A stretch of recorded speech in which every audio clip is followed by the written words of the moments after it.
Picture this. It's 7 a.m. in a quiet home in Kyoto, Japan. A mother sets down a small lacquered tray in front of her 5-year-old. On it, a bowl of miso soup, steamed rice, a few slices of tamagoyaki egg, and some pickled vegetables. No cartoon playing in the background, no tablet on the table, just the two of them. She sits down, looks her child in the eyes, and says softly, "Itadakimasu." Her child folds their hands, repeats the word, and begins to eat. Slowly, quietly, present. Now, that might sound simple, but that tiny moment, it's backed by decades of child psychology research, and it's one of the reasons Japan consistently produces some of the most focused, emotionally regulated, and academically successful children in the world. Today, we're breaking down 5 Japanese mealtime habits that are quietly and powerfully shaping children's brains. And the beautiful part? You can start using every single one of them at your next meal. Stay with me, because habit number 3 is the one most parents completely overlook, and it might be the most important one of all. Before we dive in, let me share something that stopped me in my tracks. A landmark study published in the Journal of Pediatrics found that children who have regular, structured family meals show significantly better language development, emotional resilience, and academic performance compared to children who eat in front of screens or alone. And Harvard researchers discovered that family mealtime is one of the single strongest predictors of a child's reading ability, vocabulary, and mental health outcomes, stronger even than after-school programs or tutoring. Japan has known this intuitively for generations. Their approach to mealtimes isn't just about nutrition. It's about neurodevelopment. It's about wiring a child's brain for attention, empathy, and self-control, starting from the very first years of life. Habit number 1. Itadakimasu, the gratitude ritual that primes the brain. Every Japanese meal, whether it's breakfast, lunch, or dinner, begins with a word. Itadakimasu. It loosely translates to, "I humbly receive," and it's said together, as a family, before anyone takes a single bite. This isn't just cultural tradition. Neuroscientists at the Greater Good Science Center at UC Berkeley have found that practicing gratitude before meals activates the prefrontal cortex, the part of the brain responsible for decision-making, self-control, and emotional regulation. When a child pauses before eating, takes a breath, and says a word of thanks, their nervous system shifts from a reactive state to a calm, receptive one. What you can do today: create your own mealtime ritual word with your child. It doesn't have to be Japanese. It could be "let's eat together," or a simple moment of silence. The key is consistency. Do it every single meal. Within weeks, you'll notice your child arriving at the table calmer and more focused. What ritual do you use before meals in your home? Tell me in the comments. I read every single one. Habit number 2. Hara Hachibu, teaching children to listen to their bodies. Here's a phrase from Okinawa, one of the world's famous blue zones, where people live the longest, healthiest lives. Hara Hachibu. It means, eat until you are 80% full. Japanese parents teach this to their children from toddlerhood. They don't force a child to clean the plate. They don't rush meals.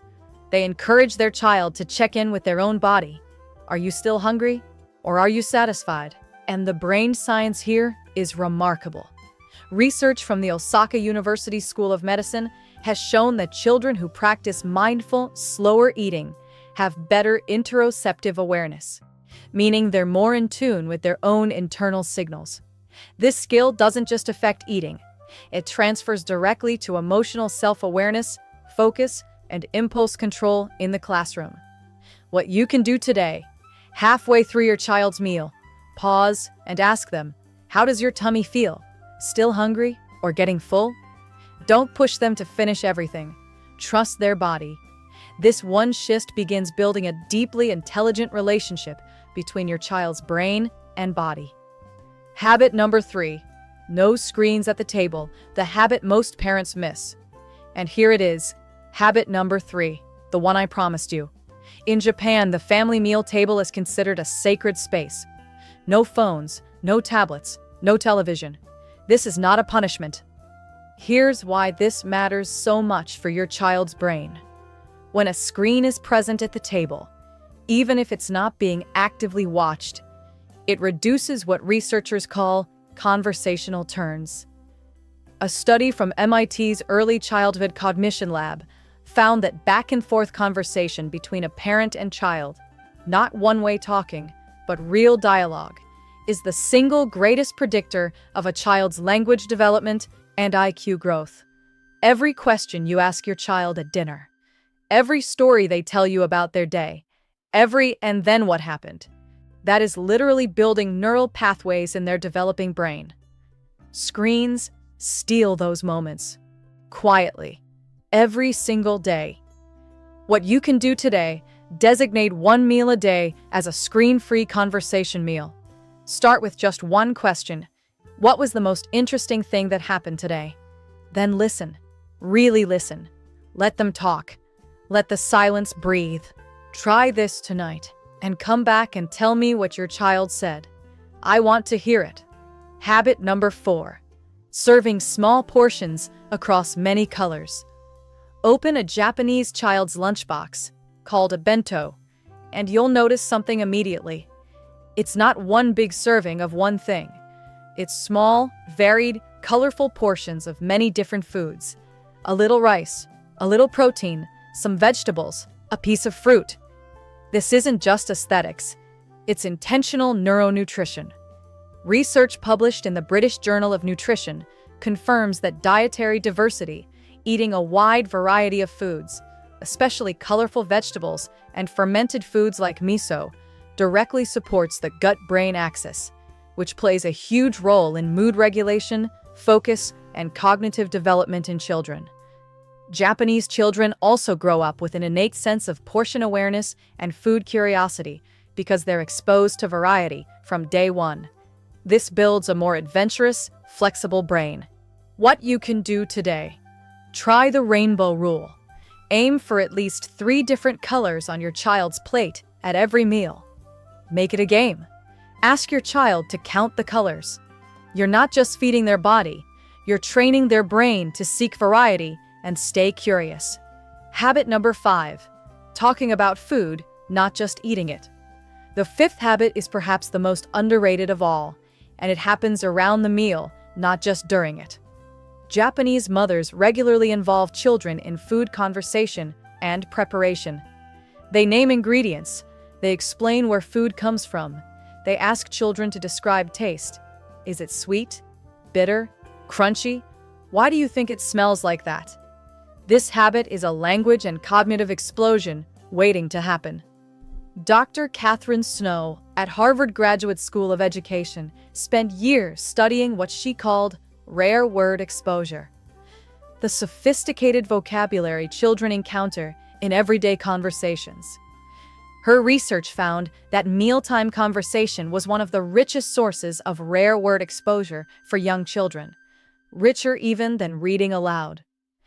When you talk about food, you use words like fermented, aroma, texture, harvest, nourish. These words build a child's conceptual brain in ways that simple play conversations simply don't. What you can do today? Next time you cook, bring your child into the kitchen for just 5 minutes. Pick up one ingredient, an onion, a lemon, a piece of ginger, and explore it together. Ask, what does it smell like? What color is it? Where do you think it grows? You are building a scientist's brain, one conversation at a time. Let's bring it all together. 5 Japanese mealtime habits that are shaping brilliant, emotionally intelligent children. 1. Itadakimasu. A gratitude ritual that calms the nervous system and primes the brain before every meal. 2. Hara hachibu. Teaching children to listen to their own bodies, building self-awareness and impulse control.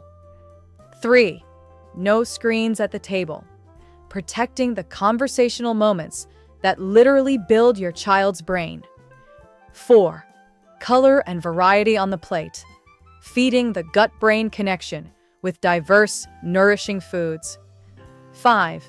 Talking about food, using mealtime as a language-rich, curiosity-building experience. Here's what I want you to hold on to. These habits aren't about being a perfect parent. They're not about cooking elaborate Japanese meals or changing your entire family culture overnight. They're about one thing: presence. The Japanese mealtime philosophy says, this moment, right here, with this child, around this food, this is where connection happens. And connection is the soil in which every child's brain grows best. You don't need a lacquered tray or a bowl of miso soup. You just need to show up fully at the table.